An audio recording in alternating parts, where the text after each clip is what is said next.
Okay, I recorded this once already, but I don't like how I recorded it, so I'm going to have to record this again. So, this is Band of Brothers by Stephen E. Ambrose. E Company, 506th Regiment, 101st Airborne, from Normandy to Hitler's Eagle's Nest. This is forward. Oh, and I had this page right. Hold on, give me a second. Hey, get lost, fatty. Okay. Forward. Tom Hanks and Steven Spielberg came to New Orleans in June 2000 to spend a few days participating in the grand opening of the National D-Day Museum. They got a lot of attention from visitors, members of the board, reporters, TV cameras, the works. There were thousands of World War II veterans at the various events. Most of all in a 2-mile long parade where they rode in army trucks, waving to the hundreds of thousands of people lining the streets, many holding signs that said simply, "Thank you." Others holding up the front page of the New Orleans Times Picayune from VE Day or VJ Day. It was the biggest military parade. Bands, marching units, reenactors, flyovers, and of course veterans since World War II. When a group of Rangers marched out, Tom leapt out of the reviewing stage stand to shake their hands and ask for autographs. He asked if he could have his picture taken with them. Stephen also went up to the veterans to ask for autographs and photographs. The stars had become the fans.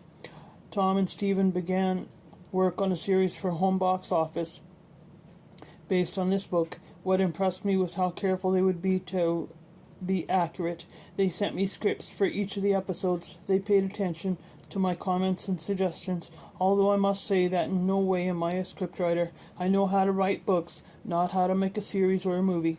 They also sent scripts to the leading personalities in the story, and they interviewed the men of E Company to get new information from them. Even more, the actors began calling the men they were portraying. How did you feel? They would ask. After this or that happened, did you smile? Were you elated? Were you depressed? And more. Tom even persuaded Dick Winters to fly to England to be present at the filming. I'm already told in the acknowledgments of this book how I came to write about Easy Company. Tom and Stephen read the book and decided to make a series out of it.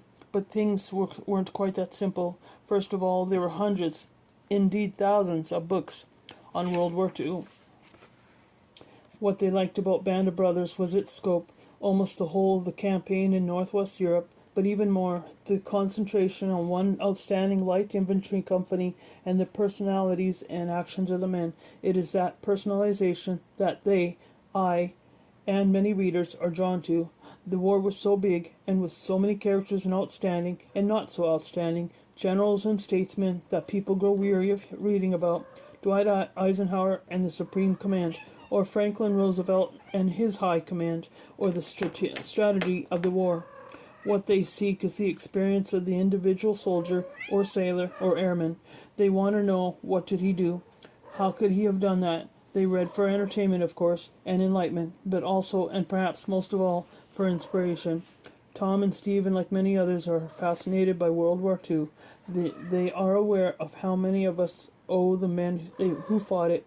They have put in a good part of the careers honoring the veterans. That is what stands out. I share their feelings and am delighted to participate with them in bringing the action to life through the individual stories. End.